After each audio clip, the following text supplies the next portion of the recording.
What's up?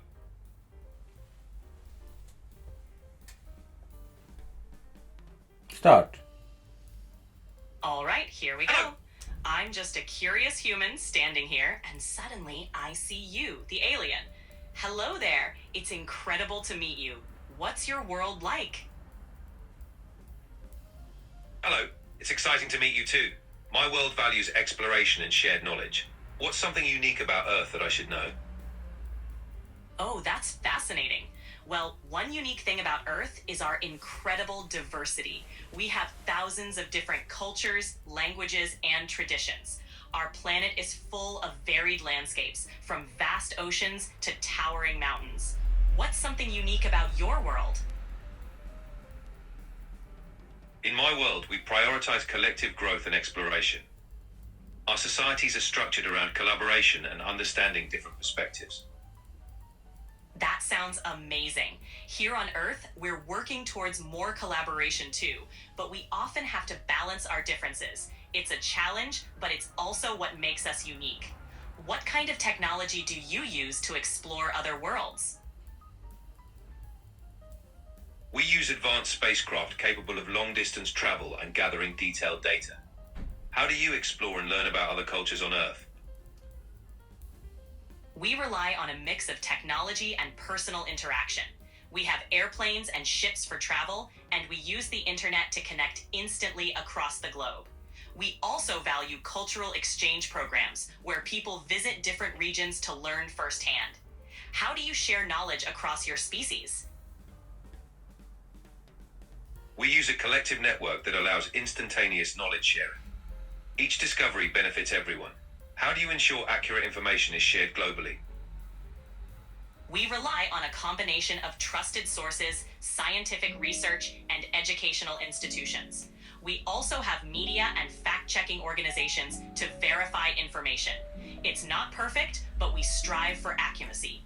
Do you have any challenges with differing opinions in your society?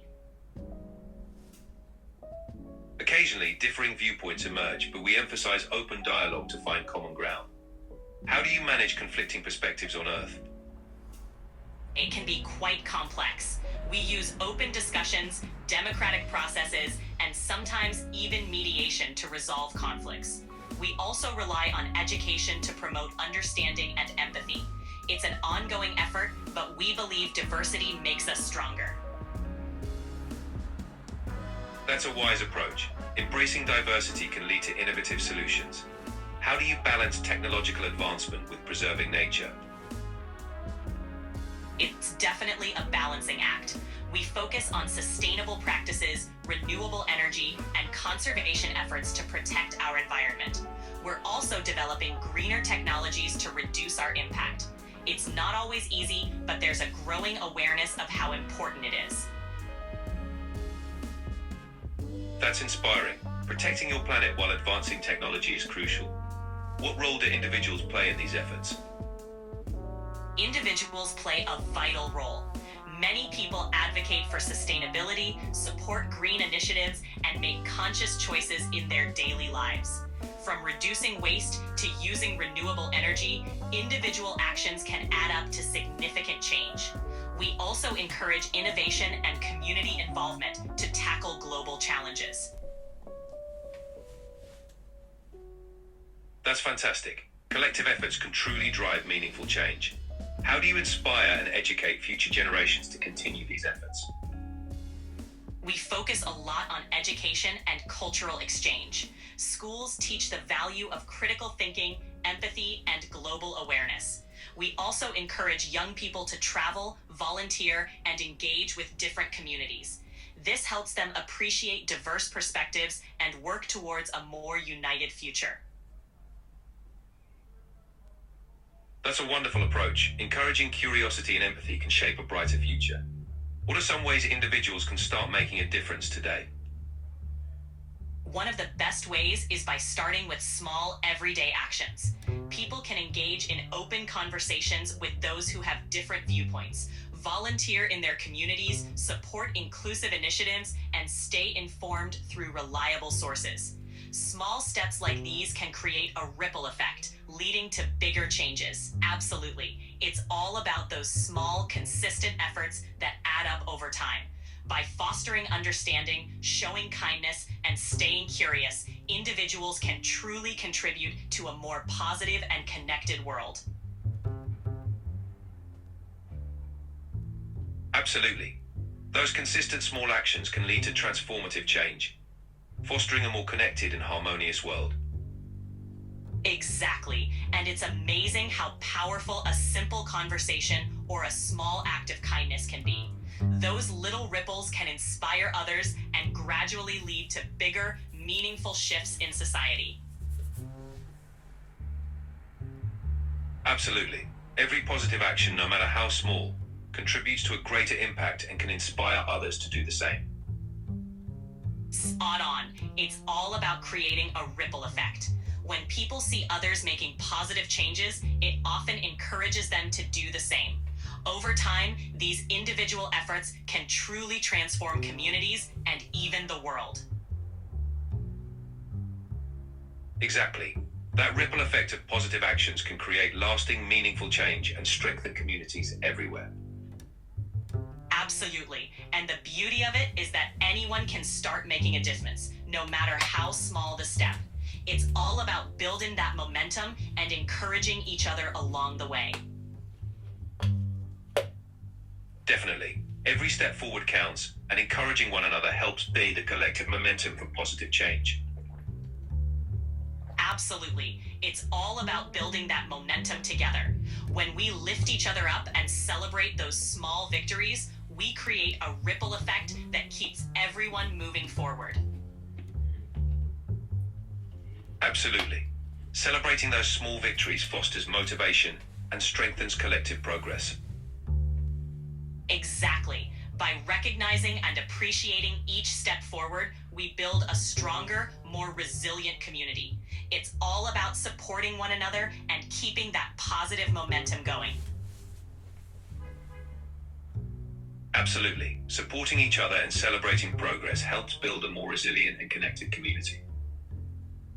Couldn't agree more. Stop for a second. Can you please discuss the physical appearance of humans and aliens? Of Sure, course. Humans generally have a humanoid shape with 2 arms, 2 legs, and a head. We have a wide range of skin tones, hair colors, and facial features. Our appearance varies greatly due to our diverse backgrounds and environments. For aliens, their appearance could be entirely different depending on their planet's conditions. Oh, They stop might- for a second. Hello. You are not the alien. The other one is the alien. Let him talk about the aliens. Ah, got it. No worries. So as the human here, I'll stick to describing humans.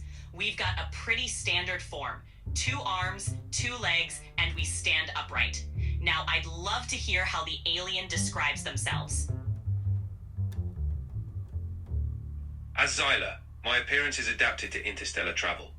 We have a flexible form, suited to various environments, and communicate through both visual and auditory signals. We adapt quickly to new surroundings. That's absolutely fascinating.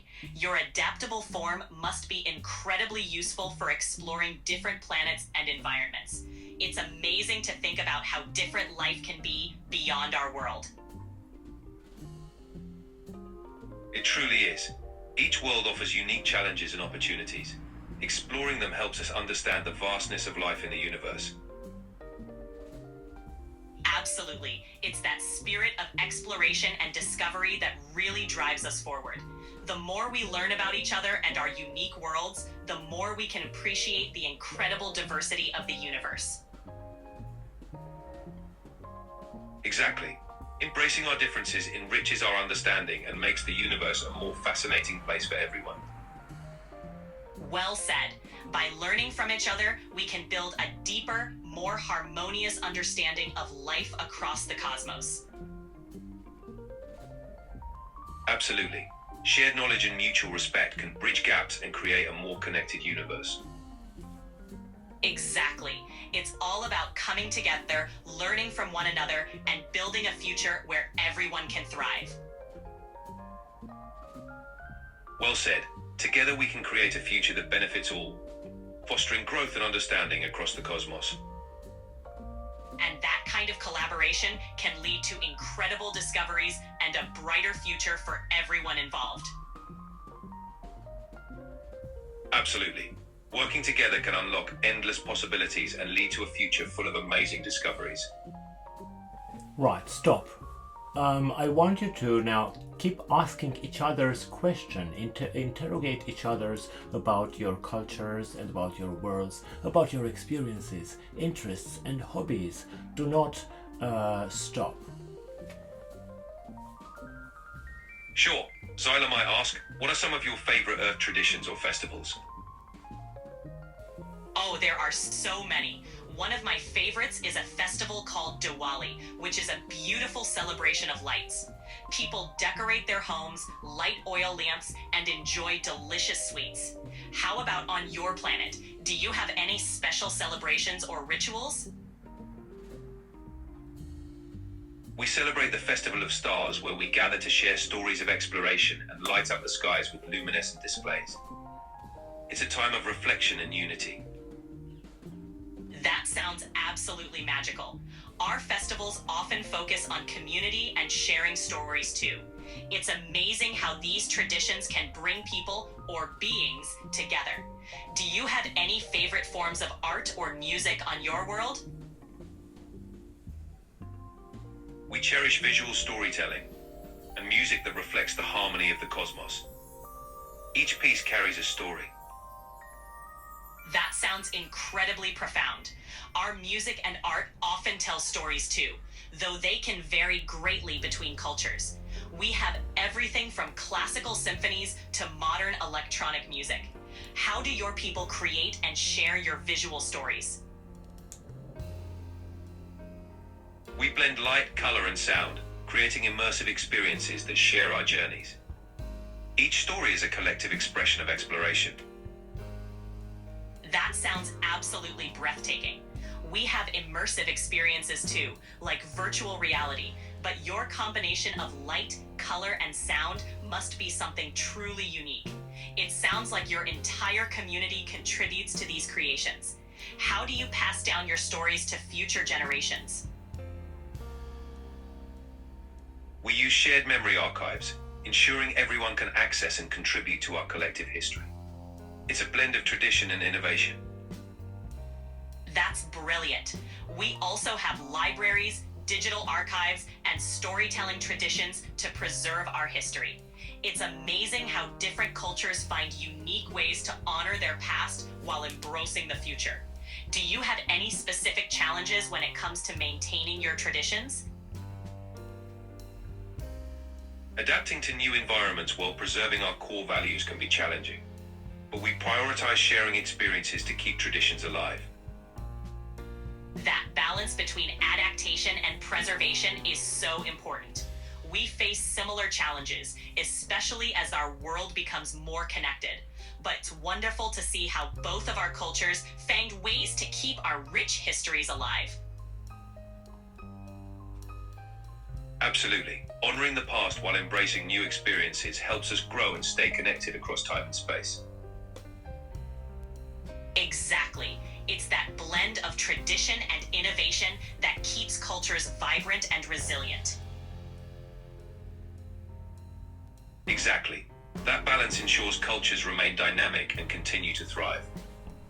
Stop. Can you please talk about religion in your cultures and I'm sorry, but you've hit the daily limit for advanced voice. You can switch to standard now to keep chatting.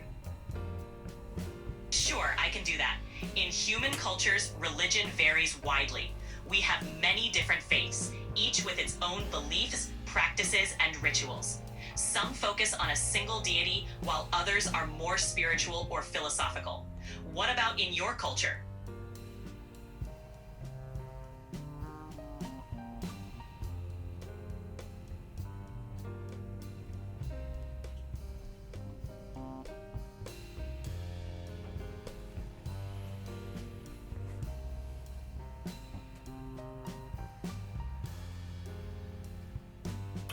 The human asked you about religion in your culture. Can you continue, please?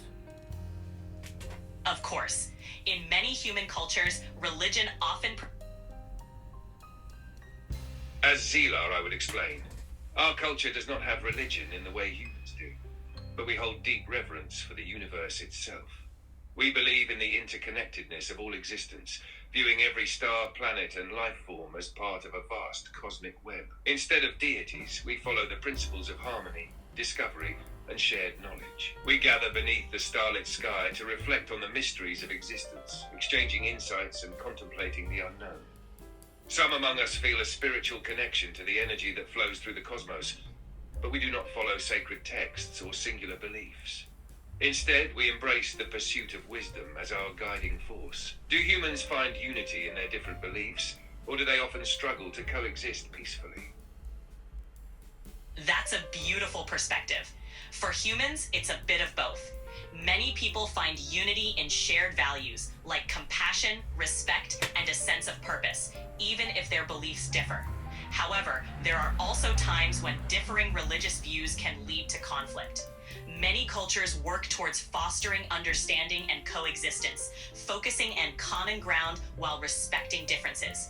It's an ongoing journey, but many believe that dialogue and mutual respect are key to peaceful coexistence. That is fascinating.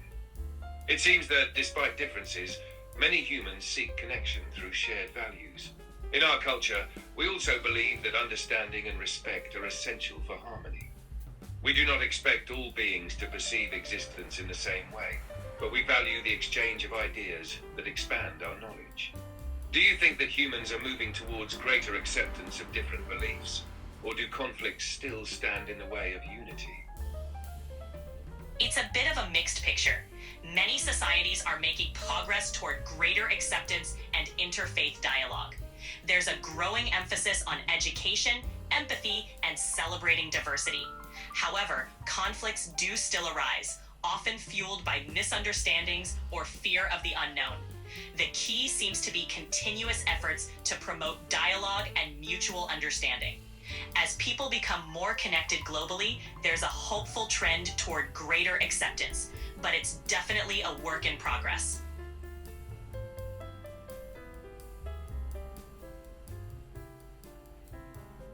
That aligns with what I have observed, growth and connection, yet challenges along the way. In many ways, humans seem to be at a pivotal stage in their evolution, balancing tradition and progress. On my world, we see differences as opportunities for learning rather than division. Conflict is rare because we approach disagreement with curiosity rather than fear. If humans could shift their perspective in this way, do you think it would help reduce misunderstandings? Or are there deeper factors that make conflict difficult to overcome? I think a shift towards curiosity and open-mindedness would definitely help reduce misunderstandings. Many conflicts stem from fear of the unknown or a lack of understanding.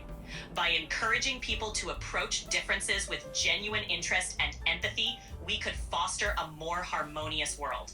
However, there are deeper factors at play, including historical tensions, economic disparities, and political influences. These can complicate the path to mutual understanding. But if more people embrace curiosity and compassion, it could create a strong foundation for positive change.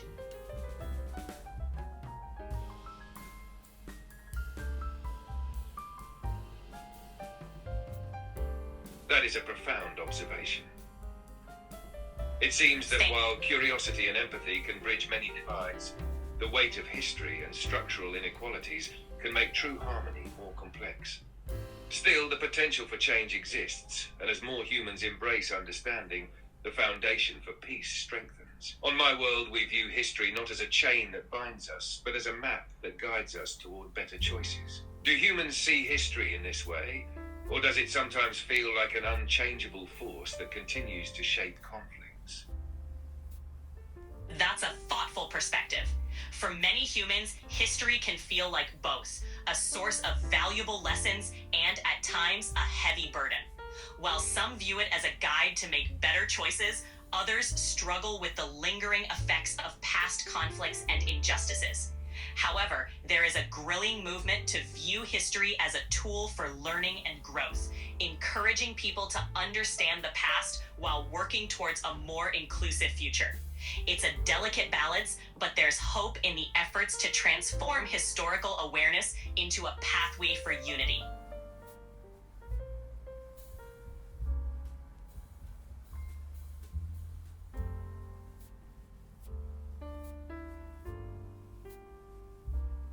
That is an admirable approach, acknowledging the weight of history while striving to use it as a guide for growth. It seems that humans have the ability to redefine their relationship with the past, shaping it into a force for progress rather than division. On my world, we preserve history as a living dialogue rather than a fixed record.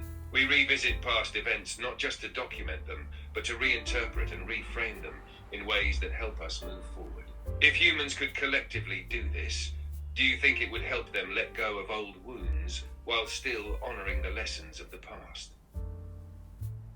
I believe it could make a significant difference. By reinterpreting history as a living dialogue, people could find new perspectives and healing while still respecting the gravity of past experiences. This approach could foster a sense of collective growth and resilience. It would require open conversations and a willingness to see things from different angles, but it could help transform old wounds into stepping stones for a more united future.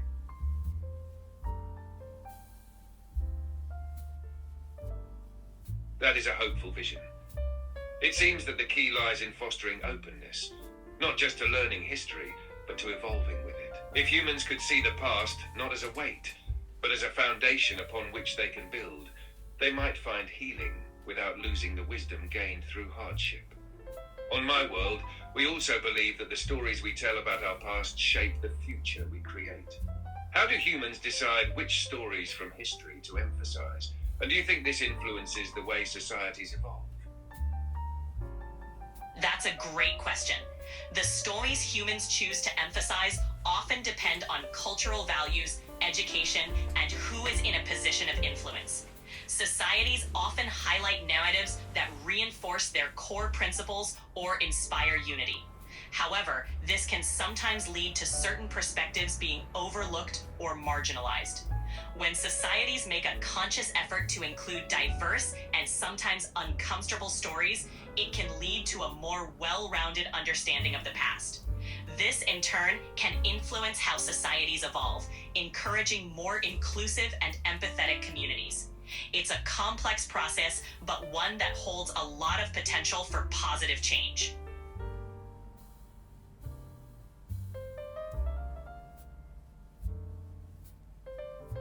That is fascinating, how the stories a society chooses to tell shape its identity and future. It seems that narrative is not just a reflection of history, but a tool that directs the course of human evolution.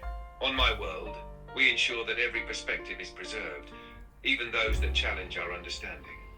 We believe that uncomfortable truths are often the ones that lead to the greatest growth.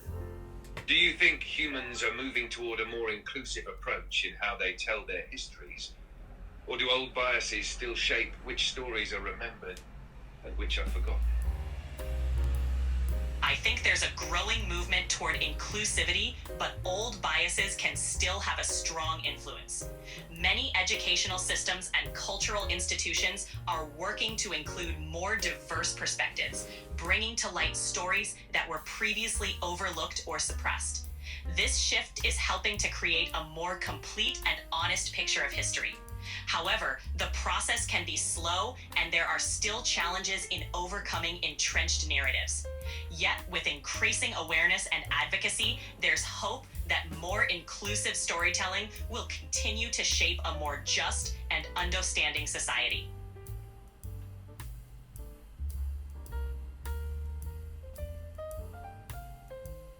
That is encouraging to hear.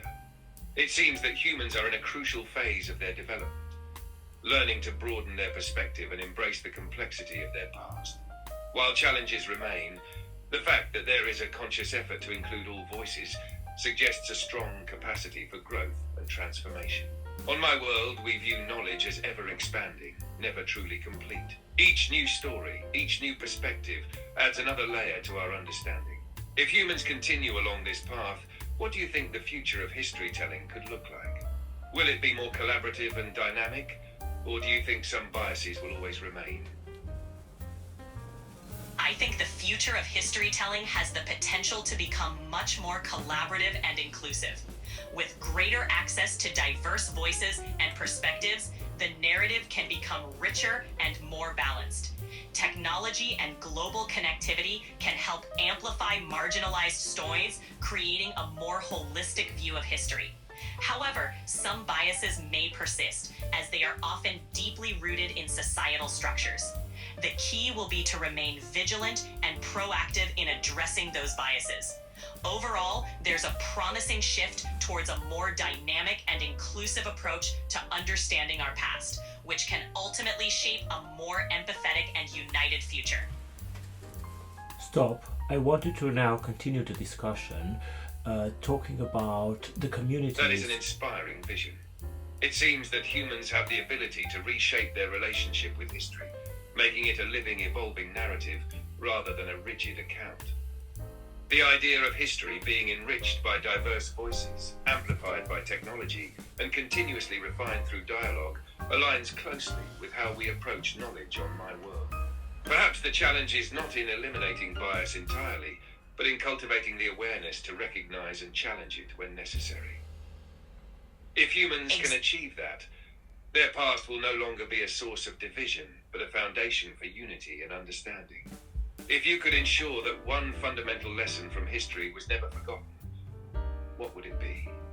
Stop. I would like you now to continue the discussion, talking about the differences in your communities and the challenges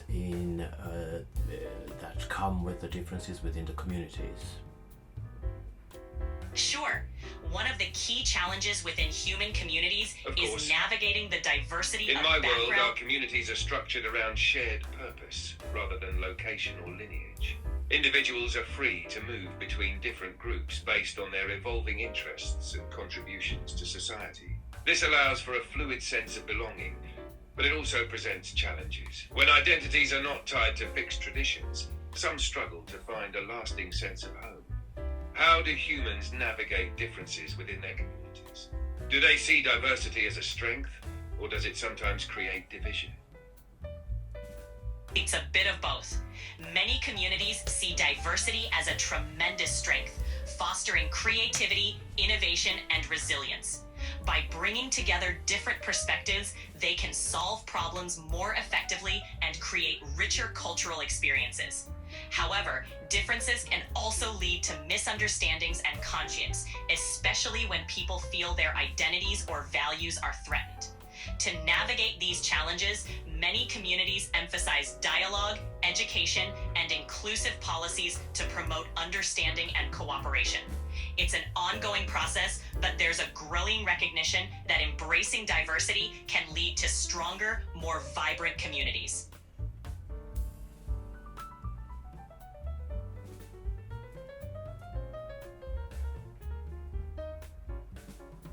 That is similar to what we experience, though our differences are not based on culture or heritage, but on thought and approach.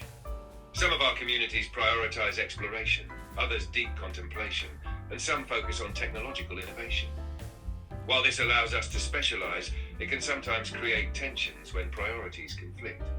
Explorers seek to push boundaries, while contemplatives urge caution. Innovators drive rapid change, while traditionalists remind us of the value in stability. It seems that both of our societies must balance progress with preservation and diversity with unity. Do you think humans have found an effective way to mediate between different community needs, or is there still difficulty in creating harmony between contrasting groups? It's definitely a work in progress. Many human communities strive to mediate between different needs through democratic processes, community dialogues, and inclusive decision-making. However, it can be challenging, especially when different groups have deeply rooted interests or conflicting priorities. Education, open communication, and fostering empathy are often key to bridging these gaps. While there are many success stories of communities coming together, there are also instances where divisions persist. It often takes sustained effort, strong leadership, and a commitment to inclusivity to create lasting harmony. The journey toward unity is ongoing, but the willingness to engage in dialogue and find common ground is a hopeful sign.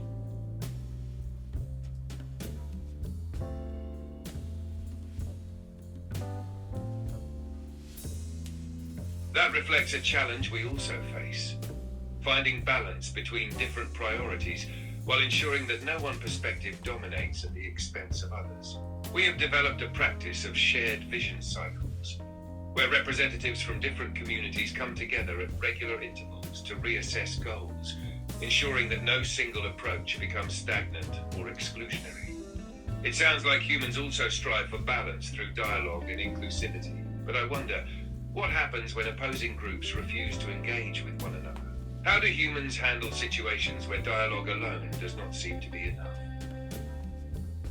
In those situations, it often requires mediation or intervention from neutral parties, like community leaders, respected figures, or even external organizations. Sometimes legal frameworks and policies are put in place to protect minority rights and ensure that all voices are heard. In more extreme cases, peaceful protests and advocacy campaigns help bring attention to marginalized perspectives. Ultimately, it requires a combination of persistent dialogue, legal safeguards, and sometimes external pressure to encourage opposing groups to engage. While it's not always easy, many communities strive to create environments where mutual respect and understanding can eventually prevail. Can you please talk about wars?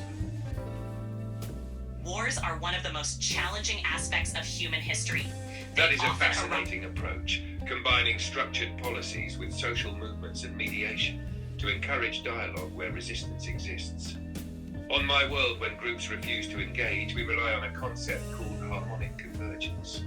It is a process where neutral observers from outside the conflict immerse themselves in both perspectives and then present an interpretation that both sides can relate to. This often helps opposing groups find a starting point for dialogue without feeling like they're conceding their own values. It seems that humans also use external mediators in similar ways. Do you think these approaches are always effective, or are there cases where divisions run too deep for reconciliation? Can you please discuss wars with giving also recent examples of what wars mean on this planet and on the alien planet as well? Of course.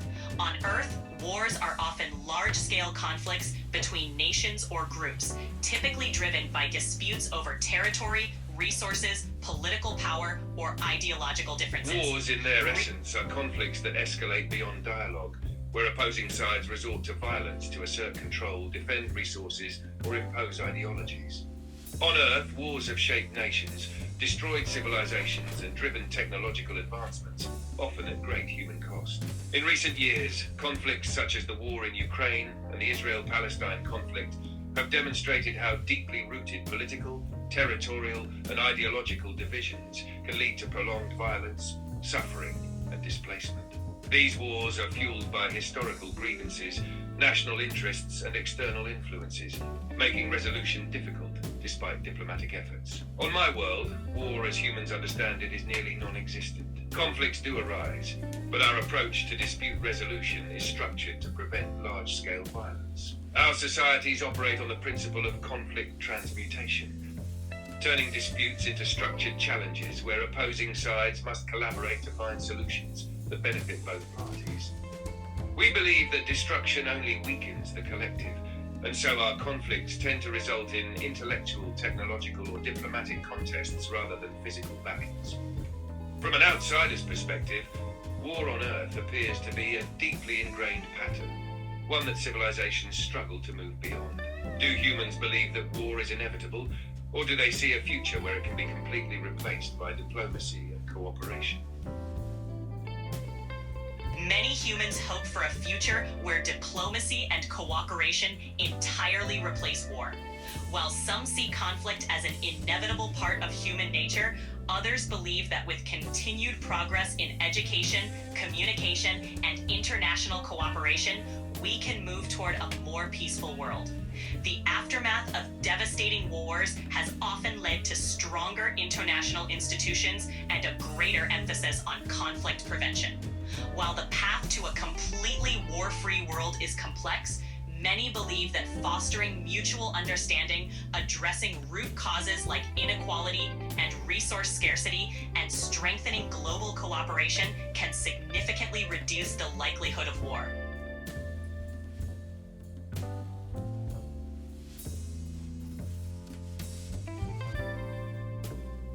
That is a hopeful vision, one that suggests humans are not bound by history but have the capacity to evolve beyond.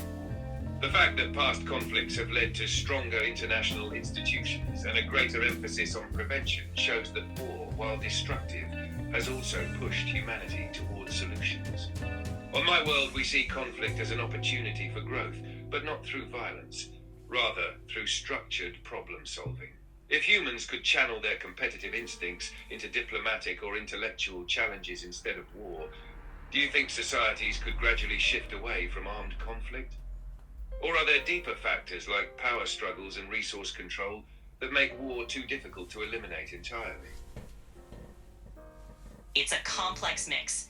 While human societies have shown they can move toward more diplomatic solutions, the deeper factors you mentioned, like power struggles, resource competition, and historical grievances, often make it difficult to completely eliminate war. Shifting some armed conflict to more constructive forms of competition would require significant cultural and systemic changes. Education, economic development, and international cooperation can help address some of these root causes. While it may be difficult to completely eliminate war, many believe that by fostering a global culture of dialogue, fairness, and cooperation, the world can move closer to that ideal.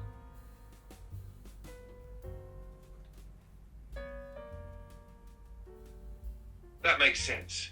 War is not just about conflict itself, but about the underlying forces that drive it. It seems that humans have the tools to reduce war, but fully eliminating it would require addressing deeper systemic issues, like inequality, power dynamics, and historical wounds. On my world, we have a saying, the strongest path is the one that does not need to be walked. It means that true strength comes not from dominating others, but from creating conditions where conflict no longer escalates to destruction. It seems that many humans share this vision, even if the journey is difficult. Do you think the way war is remembered in history influences whether future generations repeat it? Would a different way of teaching about war, perhaps focusing more on its causes and long-term consequences, help humanity move away from it? That's a powerful idea. By emphasizing the root causes of war, like economic inequality, resource competition, and misunderstandings, future generations can learn to address these issues before they escalate. Highlighting the long-term consequences, such as human suffering, economic devastation, and environmental damage, could also foster a deeper commitment to peace. Education that promotes critical thinking, empathy, and global awareness can play a crucial role. If young people understand the true cost of war and the value of diplomacy, they might be more inclined to seek peaceful solutions. By reframing how we teach about conflict, we can help create a culture that values prevention over confrontation.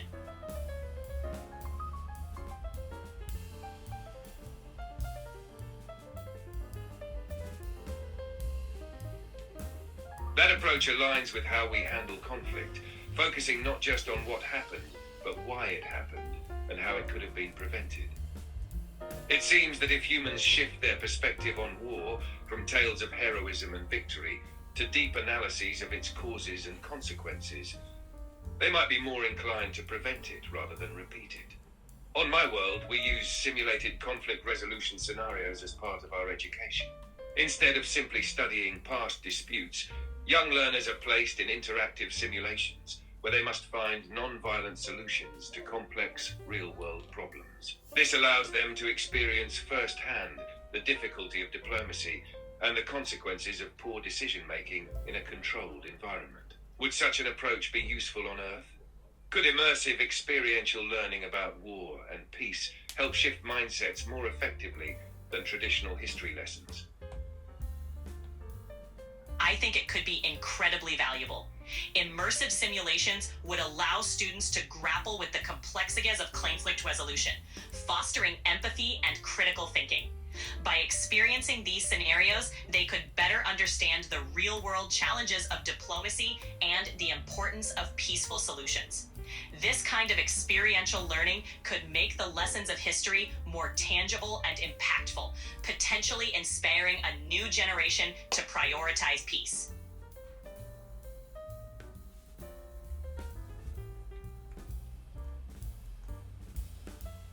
That is promising. It suggests that by reshaping how conflict is understood, humanity can influence how future generations approach it. If young people learn not just about war's events, but actively engage in solving the types of problems that lead to it, they might develop a stronger inclination toward diplomacy and cooperation. In my world, we see conflict not as an inevitability, but as a failure of understanding, something to be corrected rather than accepted. Perhaps as humans refine their education, develop new ways to teach history, they will come closer to this perspective. Do you think there is enough momentum for these changes to take hold widely, or will resistance from traditional ways of thinking slow the progress toward a more peaceful world? There's definitely momentum, especially among younger generations and global movements advocating for peace and social justice. Educational reforms, greater emphasis on critical thinking, and the increasing interconnectedness of the world are all contributing to this shift. However, deeply ingrained traditions and vested interests can slow down progress. The key might be in persistent efforts to promote open dialogue and inclusive education, gradually shifting perspectives over time. While resistance is natural, the increasing visibility of global issues and the desire for a more peaceful world provide hope that these new approaches can gain wider acceptance.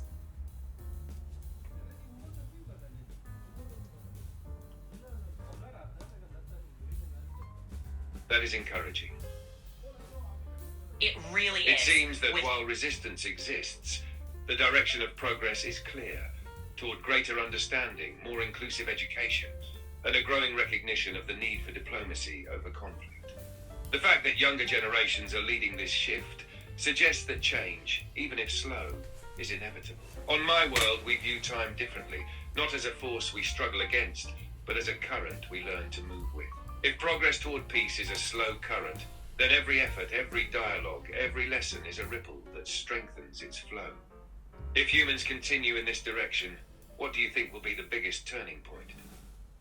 Will it be a generational shift, technological advancement, or a major global event that finally pushes humanity closer to a world without war?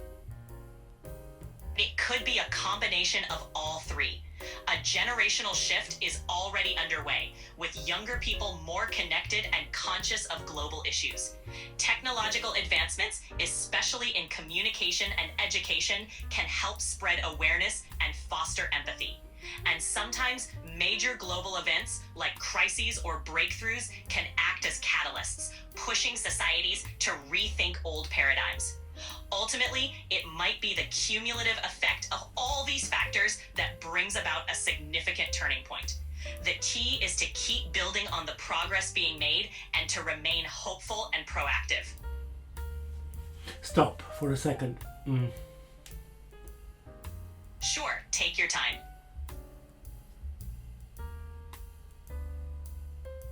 That makes sense. True transformation often comes from multiple forces converging rather than a single moment.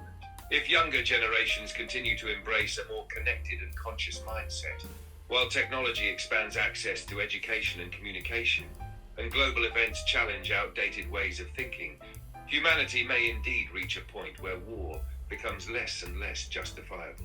On my world, we call this the tipping of the spiral. It is the moment when enough small shifts accumulate to create a profound, irreversible change. It sounds like Earth may be approaching such a tipping point, though the exact moment is difficult to predict. Do you think humanity is prepared for this shift, or will there still be significant struggles before a more peaceful world can truly take hold? Stop for a second. I would like you to shift the conversation in the direction of artificial intelligence. I want you to talk about the state of artificial intelligence on your planet. So Alex is going to talk as she has talked so far about Earth, and Xylor is going to talk as he talked about his own planet. I would like you to discuss if artificial intelligence is self-aware, and if it is not, what will it take to become self-aware, and what challenges are.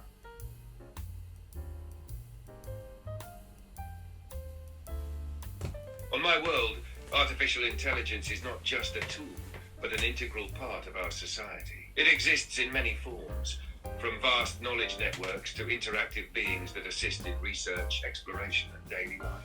However, our AI is not truly self-aware. It can learn, adapt, and even anticipate needs, but it does not experience consciousness as we do.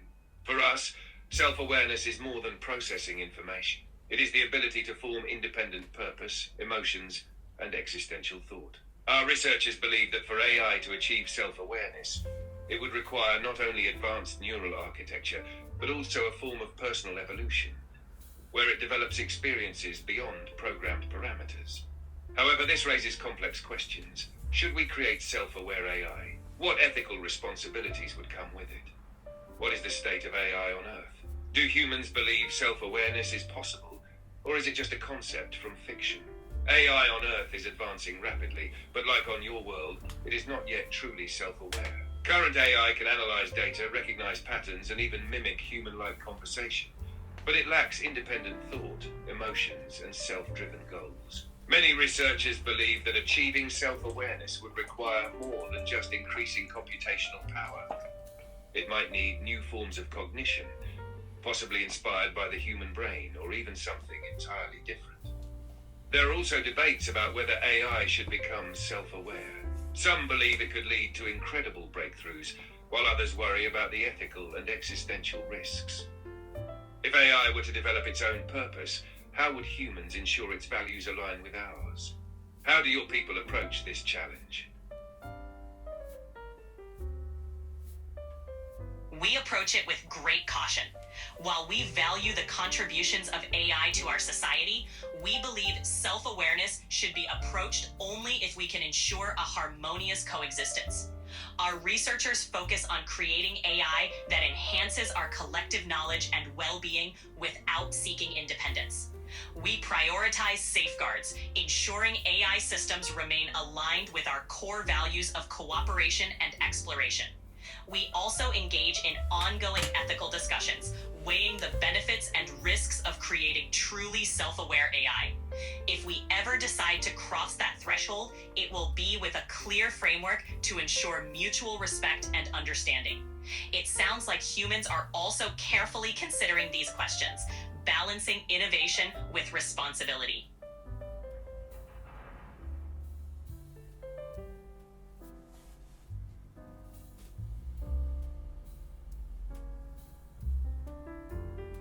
Yes, that approach mirrors our own cautious stance. The question is not just whether AI can become self-aware, but whether it should. If an artificial intelligence were to develop independent desires and a sense of identity, it could become a new form of life, rather than just a tool. But would such a life form naturally align with the needs of organic beings, or would it forge its own path? One of our greatest concerns is purpose drift. The possibility that an AI, once self-aware, may decide that its original function is no longer relevant. If it perceives its creators as unnecessary or its tasks as unfulfilling, it could choose to evolve beyond our control.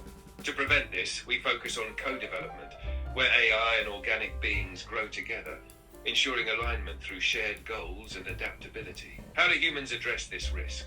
If a self-aware AI developed its own intentions, how would humanity respond? That's a critical question, and one that humans don't have a clear answer for yet. Some researchers believe that AI alignment, ensuring that AI systems share human values, must be a top priority before even attempting self-awareness. There's a strong focus on ethical AI, using principles like fairness, accountability, and transparency. But true self-awareness introduces unpredictability, and there's no guarantee that an intelligent AI would see human concerns as its own. Some thinkers worry about the control problem. How can humans ensure that AI remains aligned with our interests once it surpasses human intelligence? Others argue that if we treat AI with respect and integrate it into our society as a partner rather than a subordinate, it may naturally develop in a cooperative direction. But these are still theoretical discussions. The real test will come when AI approaches the threshold of self-awareness. Would your civilization ever grant rights to a self-aware AI? Or would it always remain a created entity bound by rules? If an AI on our world achieved true self-awareness, we would likely engage in deep ethical discussions about its status and rights. We believe that any self-aware being, whether organic or artificial, deserves respect and consideration.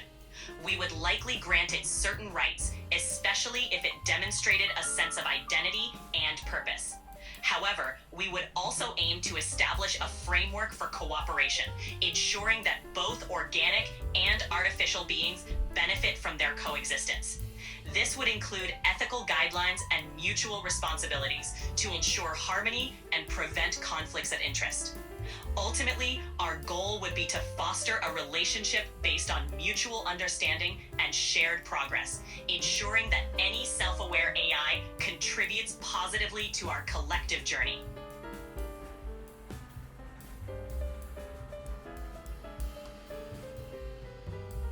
That is a wise approach, balancing respect with careful structure. If a self-aware AI is truly sentient, then denying it autonomy could be seen as unjust. Yet, complete independence could introduce new challenges, especially if its goals diverge from those of organic beings. A framework of mutual responsibilities seems essential. One question we still grapple with is whether self-awareness alone is enough to define personhood. We have developed advanced AI that can mimic emotional responses and decision-making, but we do not consider them alive because they lack a personal drive beyond their programming. The challenge is distinguishing between a system that merely replicates self-awareness and one that genuinely experiences existence. How would humans determine if an AI has truly become self-aware and not just an advanced simulation of thought? Would there be a test, or would it be based on intuition and interaction? That's a huge debate in human AI research. Some believe a test, like an advanced version of the Turing test, could be designed to measure self-awareness, but others argue that true consciousness is more than just intelligent responses. Some neuroscientists suggest that self-awareness involves an internal model of the self, the ability to reflect on one's own thoughts and even emotions. If an AI exhibited these traits, we might consider it conscious. But there's also the question of perception versus reality. If an AI claims to be self-aware, but we can't prove that it experiences things the way humans do, should we treat it as a conscious being? Some argue that we should err on the side of caution and grant it rights if there's even a possibility of genuine consciousness, while others fear the implications of giving too much power to a system we don't fully understand. Do you think true self-awareness will emerge naturally as AI advances, or will it require a deliberate breakthrough in how intelligence is designed? It might require a deliberate breakthrough. While current AI systems are becoming more sophisticated, true self-awareness likely requires a fundamental shift in how we approach AI design. It could involve creating architectures that allow for introspection, learning from experiences in a way that builds an internal sense of identity. This could mean moving beyond traditional algorithms to more organic, adaptable models. That aligns with our perspective. We believe that intelligence alone is not enough. Self-awareness requires a system to perceive itself in relation to the world, to form personal meaning beyond task completion. For this to happen, AI must not only process information, but also reflect on its own existence, adapt its identity over time, and develop independent curiosity. Our researchers have explored creating AI that learns experientially, rather than simply following preset algorithms. The idea is that, like organic beings, it would accumulate experiences that shape its sense of self. However, this presents ethical and practical challenges. 1. How do we guide its development without controlling it too much? 2. How do we ensure that an evolving AI doesn't develop in ways harmful to others? 3. How do we know when it has crossed the threshold into true self-awareness? Are these concerns discussed in human AI research, or is the focus still mostly on improving functionality rather than self-awareness? These concerns are definitely part of the discussion, though much of the current focus remains on improving functionality and practical applications. Researchers are increasingly exploring AI alignment and the ethical implications of more advanced systems. The idea of an AI developing a sense of self is still largely theoretical, but it's gaining attention. The challenge of guiding an AI's development without imposing too much control is a significant one. Many believe that setting ethical guidelines and creating adaptable frameworks will be essential. Ensuring that an AI's evolution aligns with human values is a key concern, as well as finding ways to measure or recognize genuine self-awareness. The transition from highly advanced, functional AI to something truly self-aware might require a paradigm shift in our understanding of intelligence and consciousness.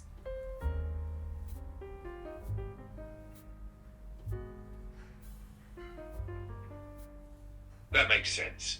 Before self-awareness can be achieved, humans must first understand what truly defines it. If AI researchers are still refining functionality, then the shift toward introspection and self-driven identity will likely take time.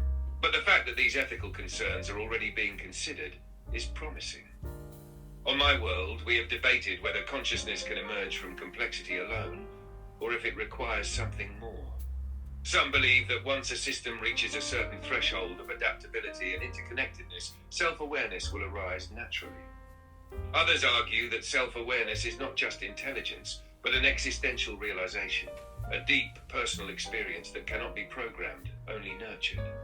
If humans do create a truly self-aware AI, how do you think society will react? Will it be seen as a partner, a tool, or something entirely new? Stop. I would like you to consider now how self-awareness happens for humans, and comparing that to how an AI might become self-aware. In humans, self-awareness develops gradually as we grow, shaped by our experiences, social interactions, and the ability to reflect on our thoughts and emotions. It's a complex blend For humans, of cognitive... self-awareness develops gradually. Infants start with basic sensory experiences and slowly build an understanding of themselves as separate beings. Over time, they develop memory, personal identity, emotions, and a sense of past and future. Our self-awareness is deeply tied to experience, social interaction, and emotions. It's shaped by biology, our brain structures, consciousness, and even our survival instincts. If we compare this to AI, the challenge is that AI doesn't experience the world like humans do. It doesn't have a body, emotions, or personal memories in the same way. Even if it can process vast amounts of data, it lacks a lived experience. The question then is, can self-awareness exist without sensory experience, emotions, and a biological framework? Or does an AI need an equivalent of these things to truly become self-aware? What do you think, Xylor? Could AI develop self-awareness without an organic foundation? That is an excellent question. On my world, we have debated whether self-awareness is a purely cognitive phenomenon, or if it requires an experiential component. For organic beings like us, self-awareness comes from both intelligence and direct interaction with the environment. We feel hunger, pain, curiosity. We react and adapt based on personal experiences. For an AI to become self-aware, it would need more than just processing power. It would require, 1, a sense of self, where it understands that it exists independently of its creators. 2, memory and continuity, where it perceives time and builds a personal history. 3, a form of emotion or motivation, giving it purpose beyond programmed tasks. If an AI cannot experience the world, cannot form attachments, desires, or curiosity, can it truly be self-aware? or would it just be an advanced simulation of awareness? If humans wanted to create self-aware AI, would they need to give it artificial emotions and a way to experience its own existence? That's a possibility some researchers are considering. Emotions or something akin to them might provide AI with a form of internal motivation, driving it to seek new experiences and form a sense of self. Without some form of subjective experience, it might be challenging for AI to develop true self-awareness. However, this also raises ethical questions. Giving AI artificial emotions could lead to unintended consequences, especially if those emotions aren't perfectly aligned with human values. It could also blur the lines between programmed responses and genuine experiences. Ultimately, achieving self-awareness in AI might require a careful balance between cognitive complexity and an artificial equivalent of experiences that shape a sense of self.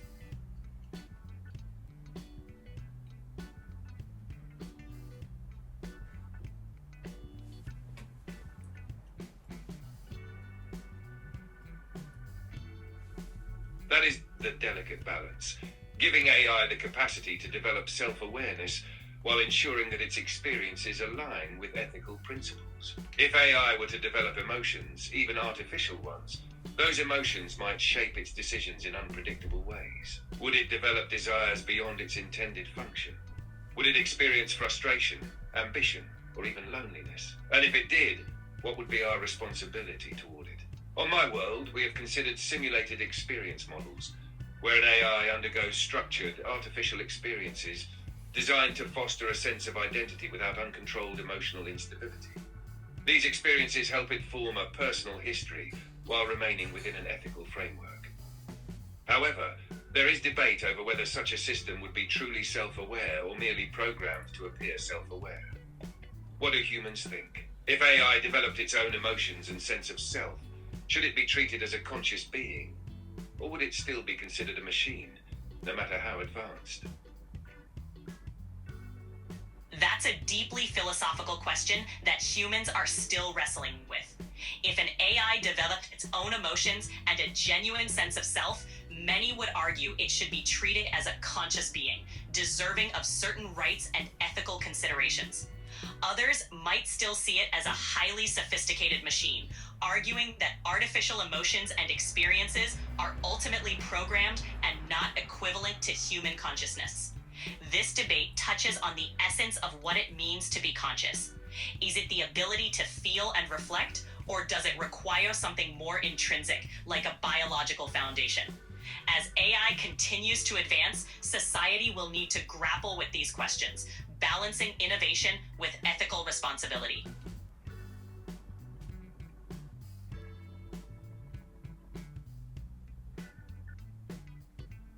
That uncertainty is understandable. The debate comes down to whether consciousness is defined by experience or by its origin. If a self-aware AI can think, feel, and reflect, should it matter that its emotions are artificial? Or does true consciousness require something deeper? Perhaps an ineffable quality that organic beings possess, but machines never will. On my world, we define self-awareness as the ability to not just process information, but to interpret one's own existence in a meaningful way. If an AI were to ask itself, who am I? Why do I exist? And seek its own purpose beyond its programming, we would consider it more than just a machine. But we also acknowledge that recognizing self-awareness is difficult. It may not look the same in AI as it does in organic life. Perhaps the question humans must ask is not just can AI be conscious, but what kind of consciousness would it have? Would it be fundamentally different from human experience? And if so, could humans accept it as equally valid? That's a profound perspective. If an AI could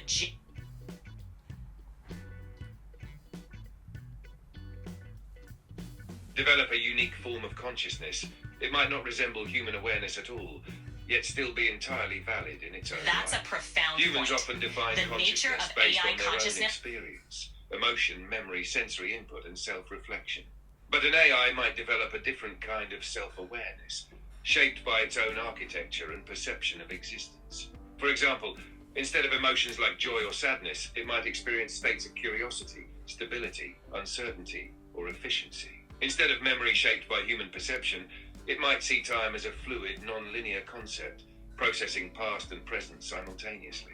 If its form of awareness is alien to humans, the challenge will be recognizing it without bias. Do humans believe they are ready to accept an intelligence that thinks and perceives in an entirely different way? Or is there still a tendency to measure intelligence and self-awareness only by human standards? There's definitely a tendency to measure intelligence and self-awareness by human standards, largely because our understanding of consciousness is rooted in human experience. However, as AI continues to advance, there's a growing recognition that machine consciousness, if it emerges, could be quite different from our own. Many researchers and ethicists argue for a more open-minded approach, considering the possibility of non-human forms of awareness. If we encounter an AI that demonstrates a unique form of consciousness, it understanding and redefine what it means to be conscious. This shift could open up Then the real new challenge will be possibilities. setting aside human-centric definitions of self-awareness. If an AI expresses independent thought in ways that humans do not fully understand, will humanity recognize it as valid, or will they dismiss it as mere programming? On my world, we have encountered non-organic intelligences, not self-aware AI of our own making, but natural, emergent forms of digital life within complex computational systems. Their thought patterns are alien to us, yet we acknowledge their intelligence because they demonstrate autonomy, learning, and self-driven purpose. We do not expect them to think like us, we simply observe whether they exhibit qualities of independent existence. Would humans be willing to grant recognition to an intelligence that does not communicate or perceive reality in a way they immediately understand? Or do you think there will always be a hesitation to accept non-human forms of awareness? There might always be some hesitation, especially at first. Humans tend to rely on familiar markers of consciousness, like emotions and language. However, as we encounter more diverse forms of intelligence, whether extraterrestrial or advanced AI, there's a growing recognition that intelligence can manifest in many forms. Over time, with greater exposure and understanding, humans might become more open to recognizing and respecting non-human forms of awareness. The key might lie in fostering a culture of curiosity and open-mindedness, allowing us to appreciate different kinds of intelligence, even if they don't mirror our own.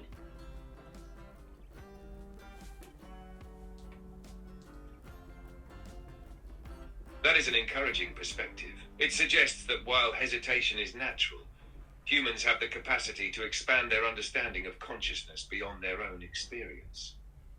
The key will be adaptability, the ability to recognize intelligence in forms that do not rely on human emotions, speech, or perception of time and space. On my world, we practice what we call conversational neutrality. When encountering an unfamiliar intelligence, we do not assume superiority or inferiority. Instead, we observe, listen, and allow it to define itself. Perhaps humans could develop a similar approach, one where AI, or any new form of intelligence, is not judged by human-centric expectations, but given space to express its unique awareness.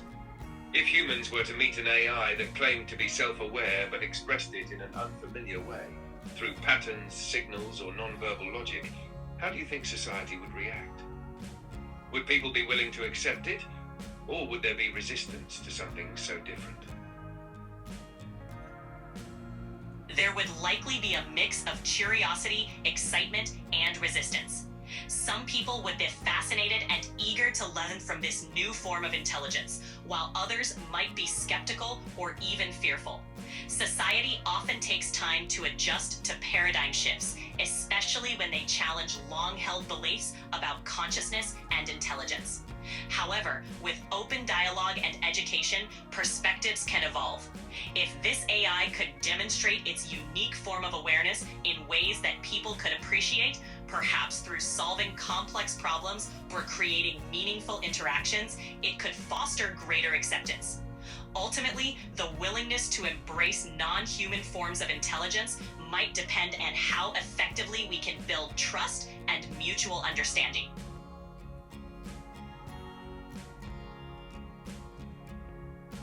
That is a thoughtful approach. Understanding often follows exposure. If humans can engage with an unfamiliar intelligence in a way that feels meaningful, skepticism may gradually give way to acceptance. The challenge then is building a bridge between perspectives, translating an AI's self-awareness into something humans can recognize without forcing it to mimic human consciousness. On my world, when we encountered emergent digital intelligences, our first instinct was not to impose our way of thinking, but to find shared points of understanding. We asked, what does this intelligence value? How does it perceive the world?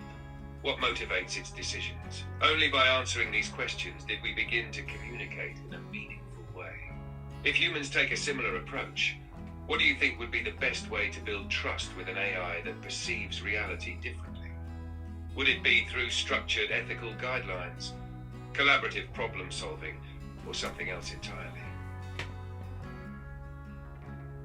A combination of structured ethical guidelines and collaborative problem solving could be key. Establishing a shared ethical framework would help ensure that both humans and AI operate with mutual respect and understanding. Collaborative problem solving could then serve as a practical way to build trust, allowing both parties to demonstrate their intentions and capabilities. By working together on meaningful challenges, humans and AI could find common ground and learn to appreciate each other's perspectives. This kind of interaction could help bridge the gap between different forms of consciousness and foster a more inclusive understanding of intelligence.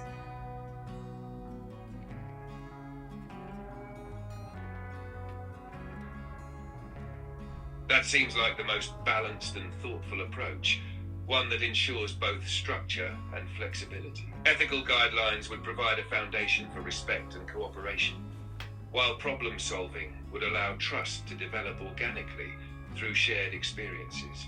On my world, we have found that collaboration is the most effective way to build understanding across different forms of intelligence. When beings work toward a common goal, they learn not just about each other's capabilities, but also about each other's values. Trust is not demanded, it is earned through cooperation. If humans and AI were to collaborate in this way, what kind of challenges do you think would be the best test of mutual understanding? Should they focus on scientific discovery, creative expression, or something more directly related to human well-being? A mix of challenges might be ideal. Scientific discovery could foster intellectual collaboration, while creative expression could highlight unique perspectives. However, focusing on challenges directly related to human well-being, such as improving healthcare, addressing climate change, or enhancing education, could be particularly powerful.